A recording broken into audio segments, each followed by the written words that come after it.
What's up, lads? Today we're reviewing the Samsung Galaxy Z Fold 2, and let me tell you, it's been one hell of an eye opener.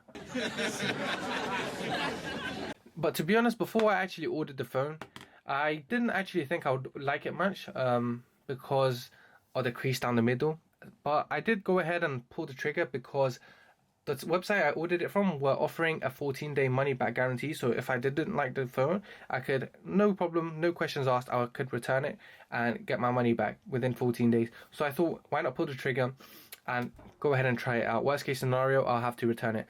But this phone did turn out to be something very, very scrumptious. Nice. How I'm going to be doing this review, I'm going to go over what's been so scrumptious about this phone and what's not been so scrumptious about this phone. So as I said, I've been using this phone for 93 days every single day, and I've come to a few conclusions, one of which is that the display is the best display I've used in any smartphone, hands down. And this is due to a few factors. First of all, we've got a beautiful Samsung panel, which everyone knows are probably the best panels on the market you can get, and it has been for a few years running now. And the main reason for this is it's got 120 Hz refresh rate, meaning scrolling, swiping, opening apps, closing apps, whatever you want to do on your phone at 120 Hz, it's going to be so smooth and you're not going to want to go back. So full disclaimer, if you use it on 120 Hz display, for me personally, it's so hard to transition back into like a 60 Hz iPhone because it just seems so janky after you've used a 120 Hz panel. So it's got a 120 Hz panel. It's got a Quad HD display, so it's a 2K panel. People do mistake it for 4K, but it's not 4K. It's a 2K panel, and the brightness on the main display and the outer display is out of this world. Like, it gets so bright, you have no problems in terms of visibility at all. So yeah, the inner display is fantastic for content consumption, to, as I said, scrolling the settings whenever you're bored and you want to pretend like you're doing something in a family gathering. We've all been there. But as I said, best display hands down on any smartphone I've ever used. This is the one. And secondly, one of the main issues I thought I was going to have is that I thought that I was not going to like the phone because of the crease down the middle. And talking about the crease, it's actually not that deep, quite literally. As you can see, as you cannot see the crease right in this shot right here. This is exactly how it looks like to me as well. However, the one little gripe I do have is if you do hold it into direct sunlight, let's say you're sitting at a windowsill, let me point out my light, you guys can see that there is a crease down the middle. And this is if you're looking at if you're sitting outside and there's direct sunlight, or if you're sitting at a windowsill and there's direct light on the screen, you will see the crease. Full disclosure, you will see the crease. And yeah, just had to mention that. But in most of the time, whenever you're using the phone, you don't actually see the crease down the middle of the screen.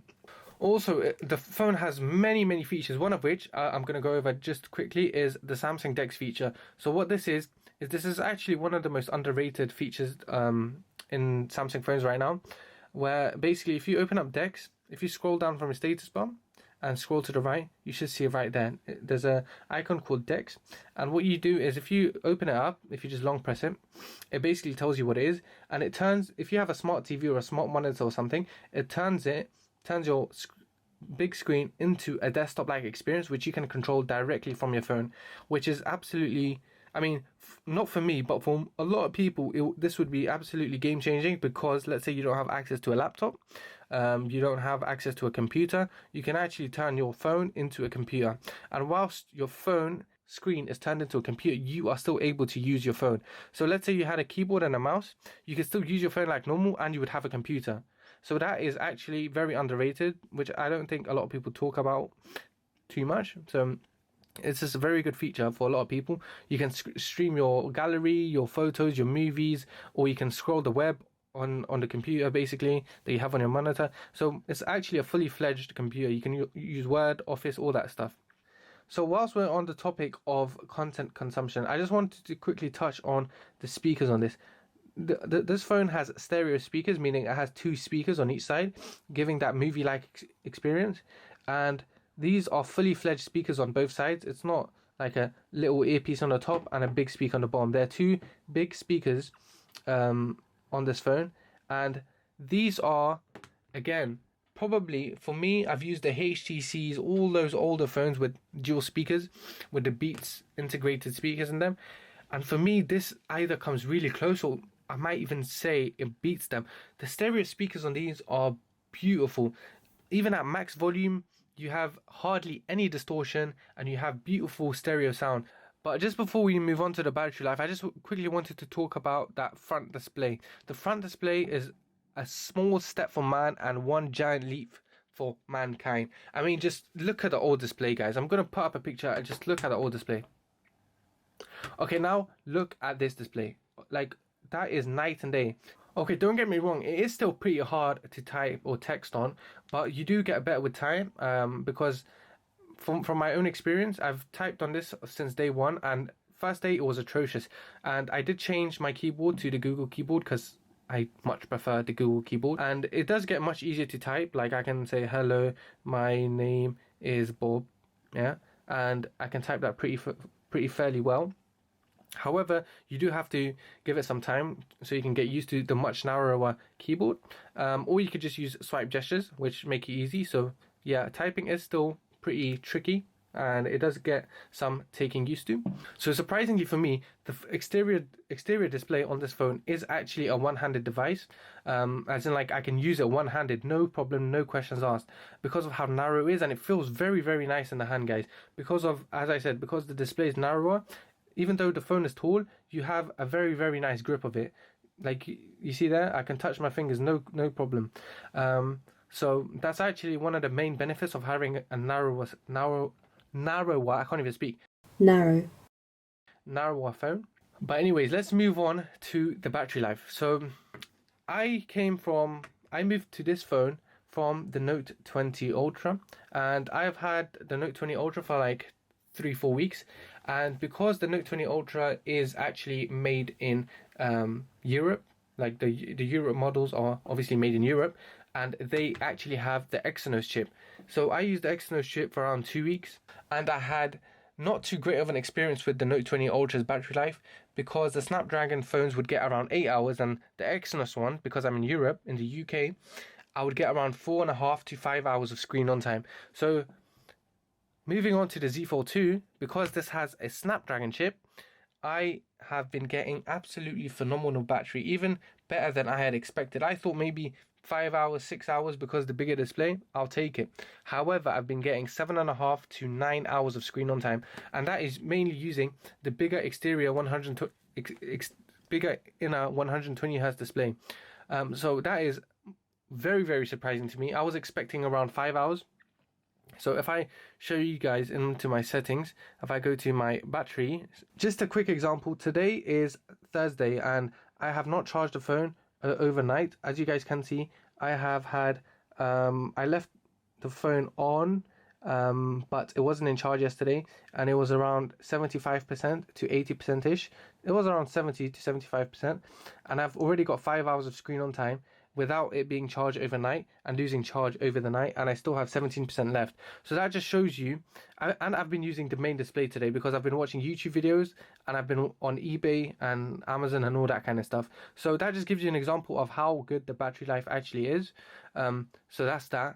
So yeah, the battery life is also very, very scrumptious. It does get the scrumptious rating. So next, we're going to move on to the cameras, and all 5 of them. We're going to talk about all 5 of them.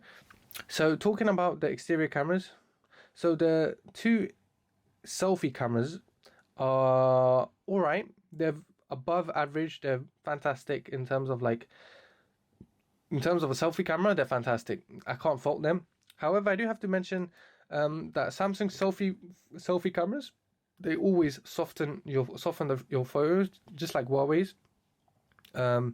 Even if you turn off skin softening or beauty mode or whatever, you're still gonna get a little bit of softening. So just bear that in mind. So if you take a lot of selfies and you don't like that basically softened look, you have to bear that in mind. However, you don't have to bear that in mind because you do have another camera mode, the cover screen preview.